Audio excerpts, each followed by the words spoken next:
राजकारणात काका पुतण्या वाद काही नवा नाही। या वादाशी आता आणखी एक नाव जोडलं गेलंय, ते म्हणजे राष्ट्रवादी काँग्रेसचे प्रदेशाध्यक्ष सुनील तटकरे आणि त्यांचा पुतण्या संदीप तटकरे यांचा।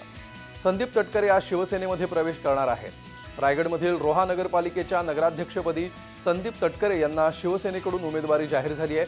आज दुपारी 12च्या सुमाराला पक्षप्रमुख उद्धव ठाकरेंच्या उपस्थितीत ते शिवबंधनात अडकतील। संदीप तटकरे यांचा शिवसेनेत प्रवेश हा सुनील तटकरे यांना मोठा धक्का मानला जातोय। तटकरे घराण्यातच मोठी फूट पडल्याचं चिन्ह आहे। शिवाय रोहा नगरपालिकेमध्ये आता काका विरुद्ध पुतण्या असाच सामना रंगणार आहे। याआधी अवधूत तटकरे आणि सुनील तटकरे यांच्यात छुपा संघर्ष सुरू होता। आता संदीप यांनी आपल्या काकांना थेट आव्हान दिलंय।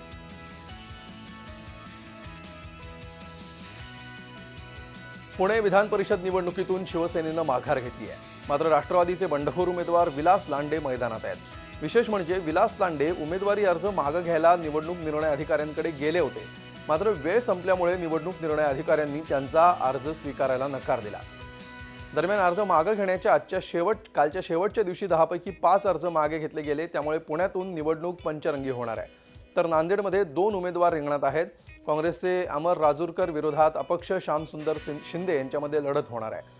अपक्ष उमेदवार शिंदे यांना सेना भाजप राष्ट्रवादीचा पाठिंबा असल्यामुळे अशोक चव्हाणांची प्रतिष्ठा पणाला लागली आहे।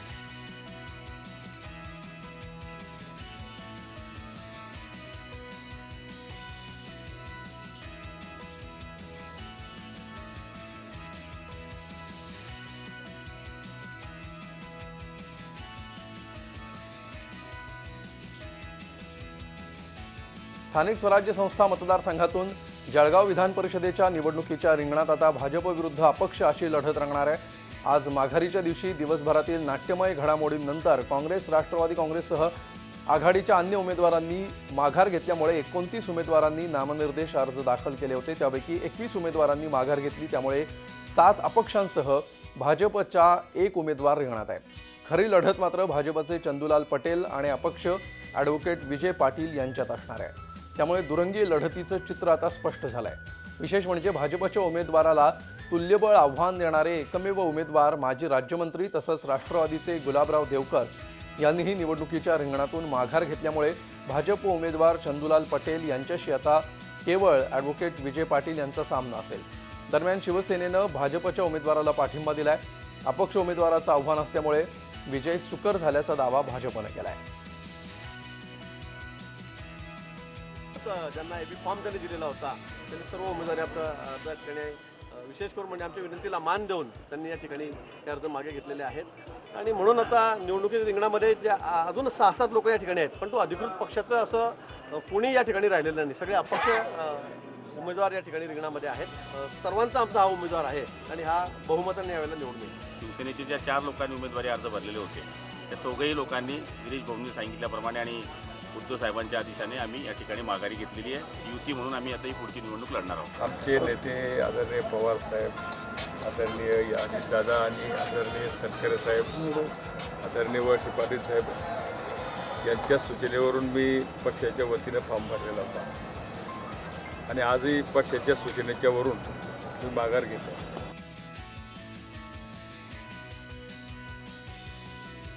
उत्तर भारतीयांचा महत्त्वपूर्ण सण असलेल्या छठपूजेसाठी सर्व तयारी पूर्ण झाली आहे। नागपूरच्या अंबाझरी तलावावर छठपूजा समितीच्या वतीनं कार्यक्रमाचं आयोजन करण्यात आलंय।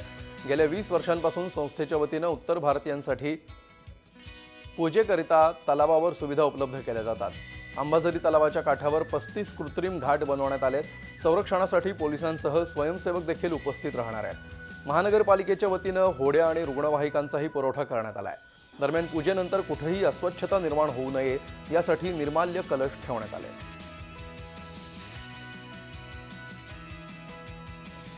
जितने छठवती आती है उनको निःशुल्क यहाँ पे घाट दिए जाते हैं पूजा करने के लिए। उसके अलावा उनके लिए ये जो यहाँ पे हमारे साथ महिला स्वयंसेवक है वो उनके जगह जगह उनके सेवा के लिए तत्पर रहती है।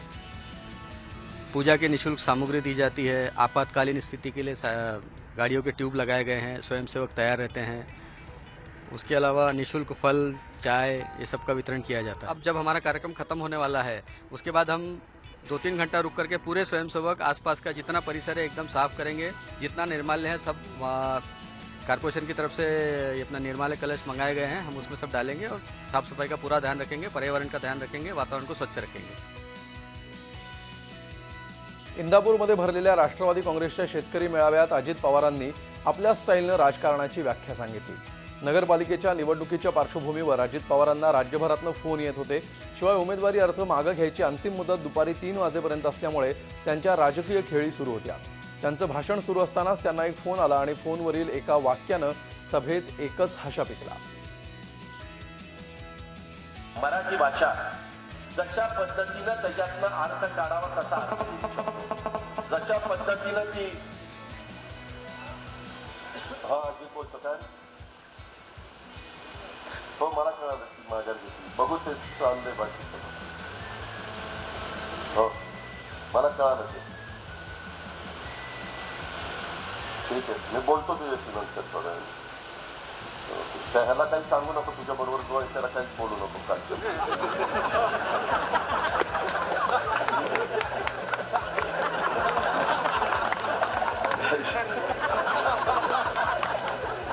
राजकारण त्यालाच म्हणतात।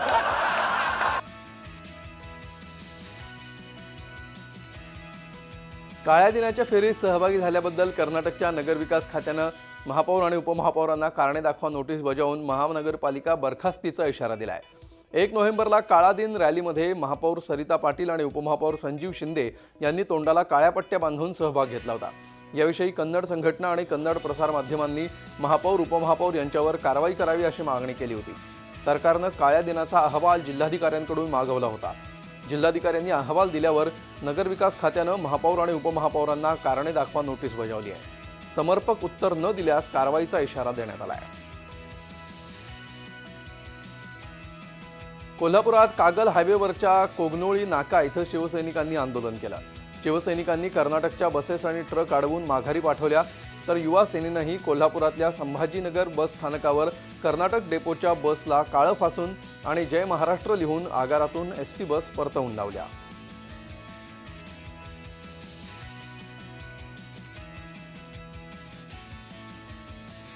बेळगावमध्ये कन्नड भाषिकांकडून मराठी भाषिकांवर सुरू असलेल्या अत्याचाराचा सांगलीमध्ये निषेध व्यक्त करण्यात आला। या प्रश्नी सांगलीत शिवसेना आक्रमक झाली असून शिवसेना कार्यकर्त्यांनी कर्नाटकी बसेसना आणि बसच्या बोर्डला काळं फासलं आणि यावेळी जोरदार घोषणाबाजी करण्यात आली। छत्रपती शिवाजी महाराजांच्या अरबी समुद्रातील स्मारक कामाचा आढावा मुख्यमंत्र्यांनी घेतला। या स्मारक समितीचे मुख्य विनायक मेटे यावेळी उपस्थित होते। नवीन वर्षाच्या सुरुवातीला काम सुरू होईल आणि इतक्या दिवसांचं स्वप्न पूर्ण होईल असं मुख्यमंत्री देवेंद्र फडणवीस यांनी सांगितलं।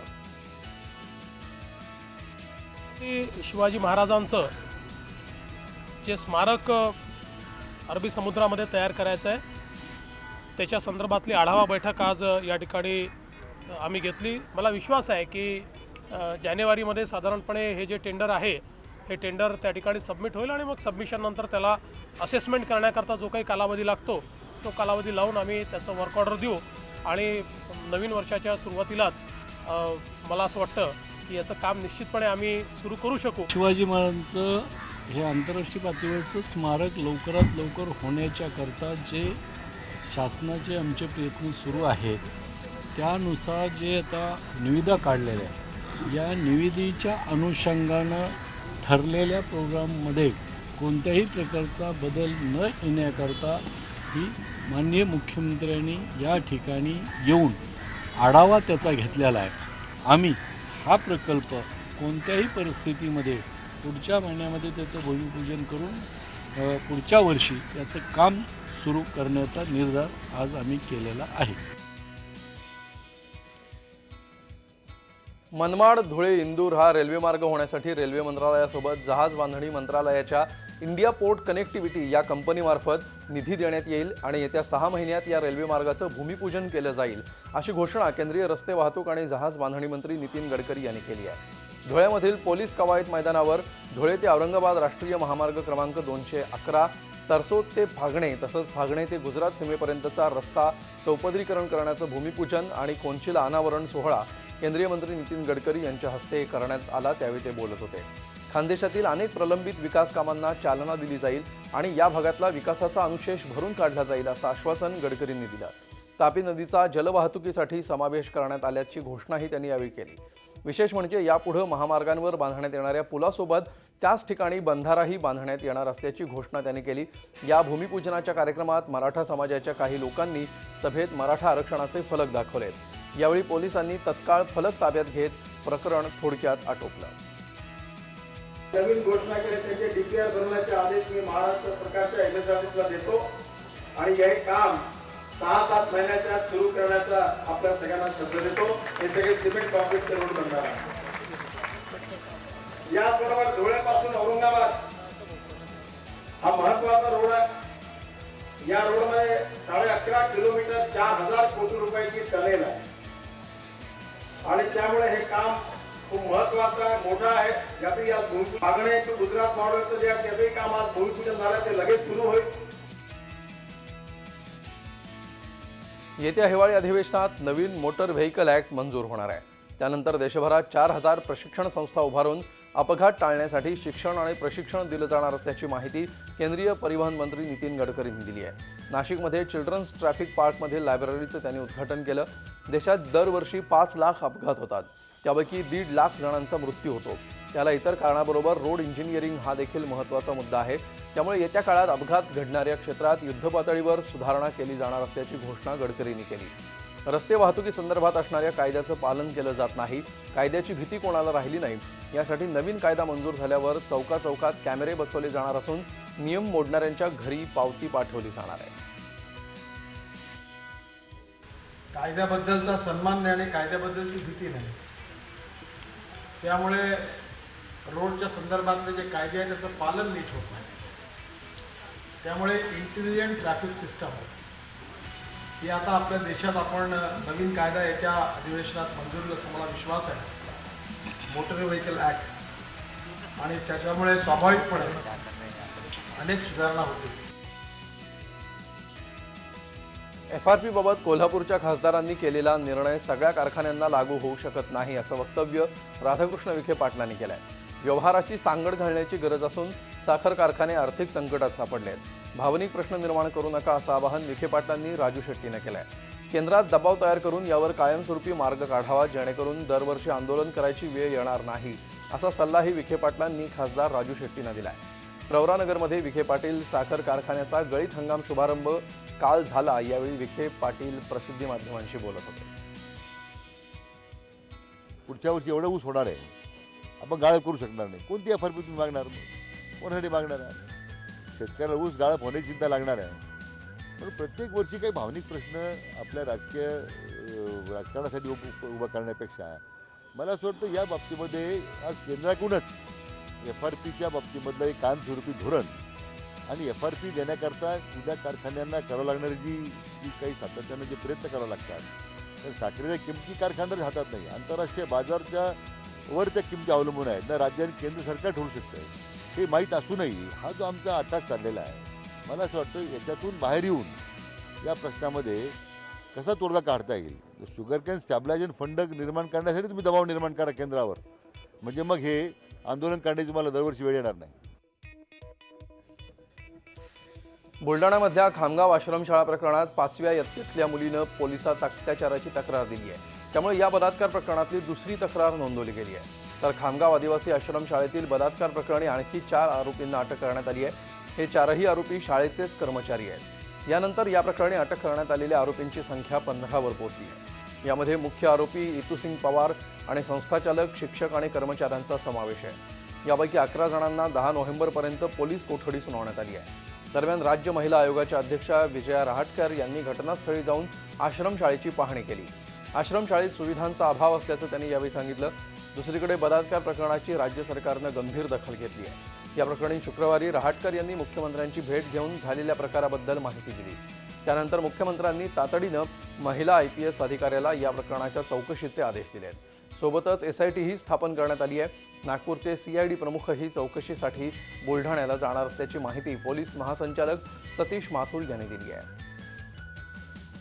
हा विषय अत्यंत गंभीर असा विषय आहे। आज मी या ठिकाणी शाळेला भेट दिली आहे आणि मला असं जाणवलं आहे की इथं अनेक सुविधांची कमी आहे, अभाव आहे इथं, आणि अशा परिस्थितीमध्ये मुलींनी राहणं हे त्यांच्या सुरक्षा दृष्टीने बिलकुलच योग्य नाही अशी स्थिती या ठिकाणी मला दिसते आहे. या प्रकरणामध्ये पोलिसांचा आपला तपास चालू आहे. आत्तापर्यंत 15 लोकांना त्यांनी आपल्या ताब्यामध्ये घेतलेलं आहे. ह्याच्यासोबतच ज्या इथं मुली शिकत होत्या त्यांच्याशी सगळ्यांशी संपर्क करणं चालू आहे आणि त्या मुलींना कोणाला त्रास तर झालेला नाही ना याच्याबद्दल सुद्धा माहिती घेणं चालू आहे. झी 24 तास रहा एक पाऊल पुढे.